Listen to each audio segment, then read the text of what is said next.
le nouveau chef d'état-major des armées, le général Thierry Burkhart, estime que les armées françaises doivent être prêtes à l'affrontement, mais pas le rechercher. Elles doivent savoir agir en amont, via le cyber, la lutte informationnelle, l'influence. Face à des puissances comme la Chine, la Russie ou la Turquie, qui se réarment tout en déployant des actions d'influence plus ou moins revendiquées, il faut gagner la guerre avant la guerre, estime le nouveau chef d'état-major des armées françaises, le général Thierry Burkhart. On a vécu 20 ans où la logique était l'engagement sur les terrains extérieurs, Irak, Afghanistan, Mali. Mais aujourd'hui, au vu des grands compétiteurs auxquels nous sommes confrontés, la logique d'aller à l'affrontement n'est pas la bonne solution, a-t-il souligné en présentant à la presse sa vision stratégique, qui sonne comme une déclinaison de la citation latine si vis pacem para bellum si tu veux la paix, prépare la guerre.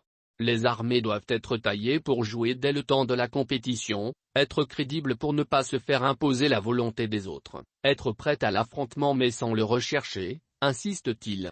Car selon l'état-major, les conflits armés à venir seront de haute intensité, dans le jargon militaire, soit des affrontements plus durs, à plus grande échelle, qui se traduiront par de lourdes pertes humaines. Longtemps on a parlé d'un cycle paix-crise-guerre qui n'est plus pertinent.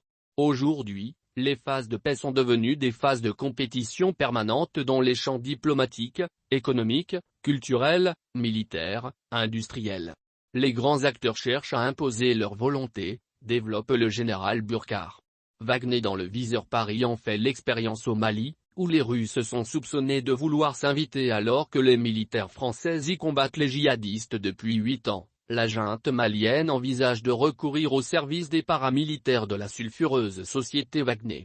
La France a déjà prévenu que la présence de ces mercenaires serait incompatible avec le maintien de sa présence militaire au Mali. Pour défendre les intérêts français, les armées françaises doivent notamment progresser pour contrer les opérations d'influence dans les champs immatériels réseaux sociaux, flux d'informations, cyber, affirme le chef d'état-major. Le ministère des Armées doit présenter d'ici fin octobre une doctrine de lutte informationnelle.